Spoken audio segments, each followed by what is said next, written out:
Welcome to the Growth Beyond Limits podcast, a dynamic podcast designed for aspiring entrepreneurs and early stage business owners aiming to reach their first million. Each episode features high impact conversations with business leaders, innovators, and personal development experts who share actionable insights to fuel both professional and personal growth. Growth beyond limits. Go where you need to be. Hey, welcome to the Growth Beyond Limits podcast, where I get to host thought leaders, innovators, entrepreneurs, business leaders, and entrepreneurs who are doing great things. This podcast really is designed to help position that entrepreneur, that business leader who is on their journey towards making their first million or their first 2 million, but just needs some help and some guidance along the way. The vision that I had for this podcast is really to bring in conversations that can help individuals grow beyond whatever limitations they may currently experience. So my journey really as an entrepreneur began in the streets of Abaco, Bahamas. It's a little small family island in the Commonwealth of the Bahamas. And I grew up in a house where I watched my mom work as an entrepreneur. My mom used to sell vegetables. She would travel to the United States, buy clothing and resell them. And she was just one of those people that understood what it took to survive and also to make money. So my early entrepreneurial journey didn't begin outside of my home. It actually began in my home where I saw it modeled.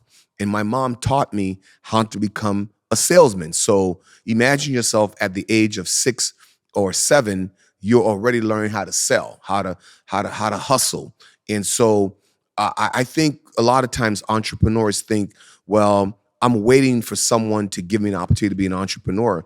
But sometimes you just have to look at your surrounding and activate your surrounding, activate your beginning. Because a lot of times we overlook where we start and we use it as a crutch to not go forward. So on this episode, I really want you to understand what it takes, the DNA, the makeup of someone who is going to be successful. And there are 5 things I'm going to share with you that helps you to understand what it takes to become successful. And those 5 things, I think, if you apply them, can help you take your journey from where you are now to the next thing. Number 1 is you have to understand what I call the power of an unfortunate start. Oh my gosh, the power of an unfortunate start.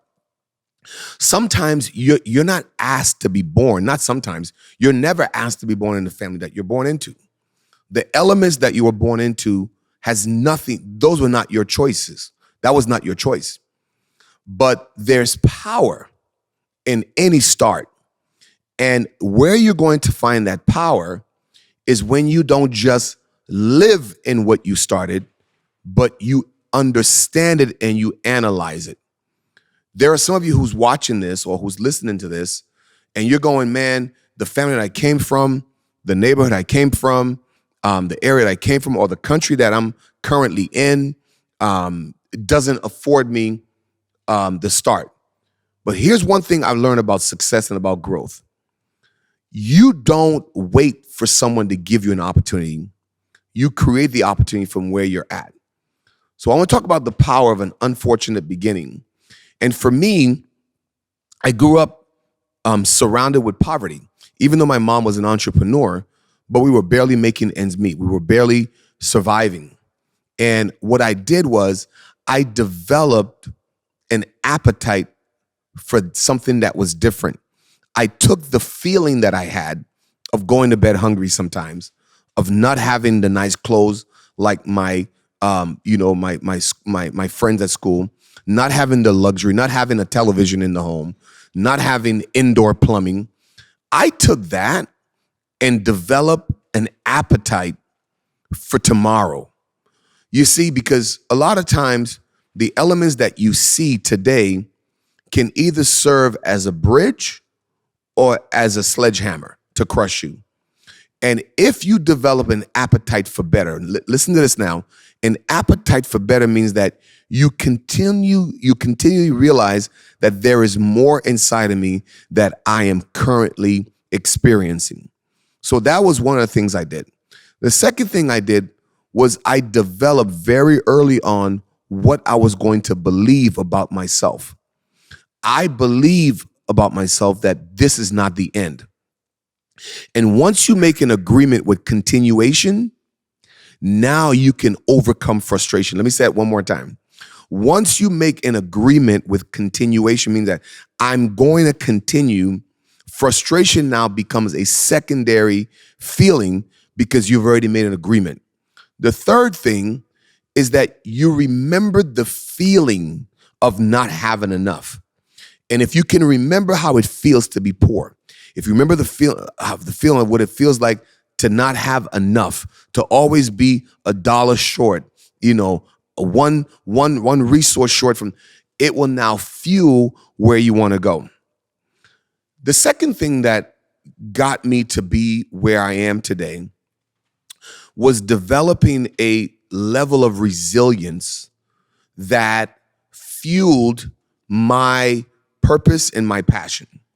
Now, a lot of times we talk about resilience as something that we have to struggle with and we have to overcome.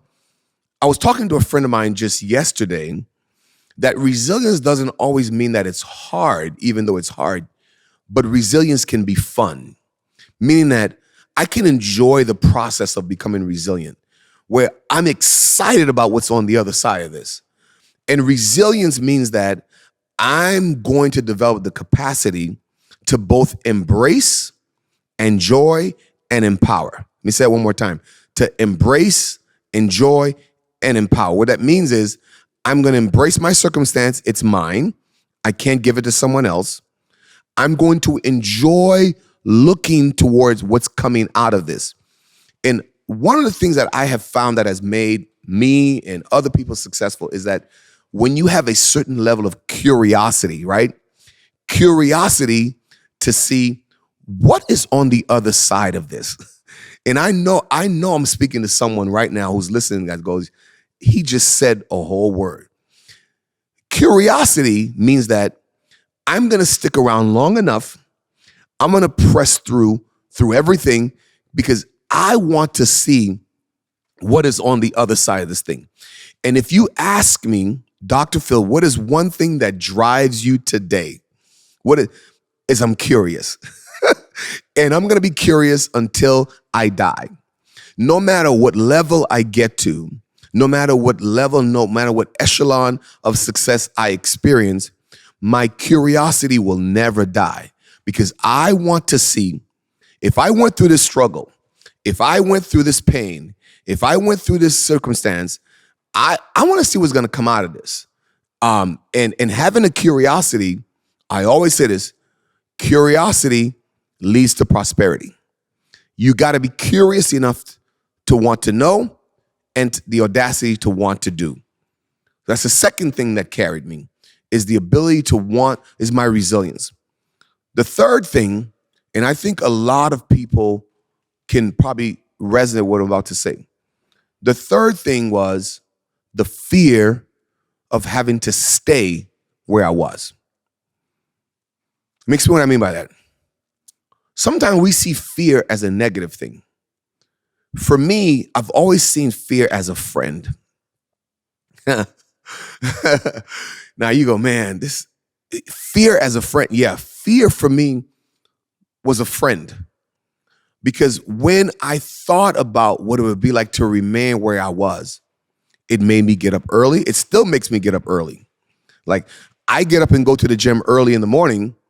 I'm at 4:25 every morning. Not every morning, but at least 5 times a week. And I'm in the gym by 5. Let me tell you why. First of all, I value my health. But the fear of having chronic diseases or being dependent on medication or having a body that I'm not proud of drives me to do those extra reps, to get on the Stairmaster, to want to do those squats, to do that bench press, right? And so for me, the fear of having to live on repeat to live on repeat of what I knew I didn't like drove me and still drives me today. Now, you would say, Dr. Phil, you've written 6 books. You're writing your 7th one now. You've traveled around the world. You've spoken on major platforms. You've been to the pinnacle of your career. Why do you keep trying? I'm not done. I still got a lot more to go. And the fear of being irrelevant, the fear of being something other than what I was created to be, drives me. The third thing out of the 5 that really, really helped me to want to move forward is when I think about what do I want to hand off to the next generation or to my children or my grandchildren? Do I want to hand off a legacy that is filled with victory or with wounds? Because a lot of times we want to give to people what we went through, but why don't we do the hard work and hand them something that they don't have to go through? And if you're an entrepreneur and you're a business leader and you're saying, man, I really want to get to the top, but before you think about getting to the top, think about who else you can bring with you and what you can hand off. Let me share with you something that has helped me learn how to manage opportunities and success. Number one, it's awareness. Awareness that I'm on borrowed time. I'm on limited time. And when you develop an awareness that you don't have a lot of time and you got to maximize the time, then you start to tell your time where to go. That's the first thing. The second thing for me is aspiration. What do I aspire to do? And what do I aspire to contribute? A lot of leaders can't reach their maximum potential because they don't have any awareness, right? They lack awareness and they lack that aspiration, that otherness that's going to get them to where they know they should be. And for me, the third thing, and I like to do alliteration, so they all start with A. So I talk about awareness. I talked about aspiration. The third one is audacity. Audacity. The audacious person is not someone who is reckless or doesn't count the cost. It's after they count the cost, they multiply it by the outcome and they go for it. That means that being audacious means that you don't need someone to give you permission to start. You don't even need someone to encourage you. You just have that built-in system that tells you that you're going to get this done. And when I look at my life and I look at the enterprises that I manage, the different organizations that I manage, I realize that I'm there because of those 3 things. I was aware that I can do more. I had the aspiration that I got to hand something off, and I had the audacity to go beyond limits, no pun intended. The fourth thing that really moves the needle for me is impact. I don't want to build businesses because I want to make a lot of money, even though I do want to make a lot of money. But the money that I want to make is not for me to keep. It's for me to impact others through philanthropy, whether it means sending a kid to college, whether it means helping a single mom build a home, whether it means buying a motorcycle for a family in Haiti or in somewhere to start a motorcycle business, whether it means helping leaders around the world who never had a chance to attend a leadership seminar. I want to have impact because here's the thing. Simon Sinek said something that resonated with me, and it still resonates with me today. Building a business is about making meaning. And if you make meaning, you will make money. And I really believe that that drives me today. And so one of the things I when I'm coaching entrepreneurs on the startup of their business, I said, you need to work in generosity as one of your core values. work that into, bake it into the cookie, bake it into the dough of your business, that a certain percent of your business will go towards making impact. Because here's the thing, the people who are more successful in their business enterprises are people who make impact. I really hope that this is resonating with you and that you're understanding that when you want to get to the point where you're successful, it takes a lot of factors that are working together to drive you to that point. The fifth thing that really drives me to be where I am today and driving me to where I want to get to. You ready for this one? The fifth one really is about, it's about legacy. It's about the convergence where everything that you have worked for converges at the end. It's almost like several rivers coming together, converging together to create this gush, this synergy. And if business leaders are going to be successful, you got to think about that convergence phase of your life. Because I often teach leaders that there are four significant phases to your life. Number one is the struggle phase, where you're struggling. And some of you are probably right there right now, where you're barely making payroll, you're barely breaking even, you're struggling. And that's okay. That's not a bad thing when you struggle, because it's learning to steward the struggle phase that's going to bring you to the next phase, which is the success phase. The success phase, no, not the success phase, excuse me, survival. So struggle, that means you're barely making it. Survival means you just barely pass the struggle phase. Now your head is above water, but barely, right? And so you're able to pay your bills, make a little bit of money, but you're not there yet. You're not quite there yet.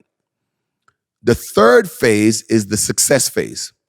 This is now where you're hitting all your goals. You're meeting your monthly numbers. You're making money. Your business is profitable. Your venture, your brand is growing. You have that following. You have the clients. You have the customers. So now you're clicking on all cylinders. But here's one of the most critical phase is that significance. What am I going to be remembered for? And for me, I always say this, and I'll say it until I die. My goal is never to be the only person that arrives. I want to add value to people. And so how do I do that? I add value through the gift of communication. Whether it's speaking, whether it's teaching, whether it's a podcast, whether it's writing a book, whether it's coaching someone. I want to add value to people, because here's the thing. Successful people don't arrive by themselves. They have what we call success trees, where they arrive with other people, and the fruit of what they have done is manifested through other people. And so I get people ask me questions all the time. Dr. Phil, how did you get to where you got to? 3 things. Number one, understanding that you were built for more. You were created for more than you're doing right now. Number 2, having a drive that no one can put in neutral. I have a lever in my life that never hits reverse and never sits in neutral. It's always on drive. And if you tell me I can't do it, you know what I do? I put it on overdrive. Because when you drive a 4x4 vehicle, there's a button when you got to haul something. And so I haul criticism. I haul cynicism. I carry slights. Yes, I keep receipts of people who told me I couldn't. Then I kick that thing in overdrive and I just go for it. I've been told several times in my life, you'll never get this done. You'll never build this organization. You'll never lead this organization. And I've defied those things each and every single time. And the third thing, so I can wrap this up, is that I'm never polished. What that means is that I never see myself as a finished product. I always see myself as a work in progress, because the day you become satisfied is the day you expire. Satisfaction is the introduction to expiration, because you become complacent and you stop grinding. I am an unfinished product trying to finish what I've been called to do. And if you can follow those things, if you can just follow those simple things, I promise you, you won't pursue success. Success will meet you at your inflection point. And so, as you're listening to this podcast and you're wondering, how can I get there? Remember, it's not easy, but it's possible. And for me, what I want to do is I want to help as many people figure out, how do you go from a poor kid on the streets of an island in the Caribbean to now traveling the world, literally the world, doing the one thing that you love, which is adding value to people. And that's why this podcast exists, so I can help you understand there's barriers to break, goals to achieve, and people to impact. I hope that you really had some time to think about what you heard on this episode today. And as we continue this journey together, I really hope that this podcast will be a source of inspiration, but not just inspiration, but strategy to help you become what you have been created to do. And so I invite you to keep tuning in, keep watching, keep listening, and keep sharing this podcast, because here's what I believe. You can break through and you can grow beyond, because this podcast is to help you become that version that is waiting to be discovered. For more information on this podcast, please join us at levelupoutcomes.com, levelupoutcomes.com for all the show notes, for my bio. And if you're interested in my coaching services, hey, I'm available. Just click on the link on our website, set up a discovery call, and I'd be happy to walk you through your own journey. I look forward to see you on another episode of Growth Beyond Limits, where you can grow beyond and break through. See you next time. Thank you for tuning into the Growth Beyond Limits podcast. To follow us for more episodes, please subscribe to our YouTube channel, follow us on Instagram, TikTok, and all social media platforms. Also, to get downloadable PDFs, visit us at levelupoutcomes.com, levelupoutcomes.com. Growth Beyond Limits. Go where you need to be.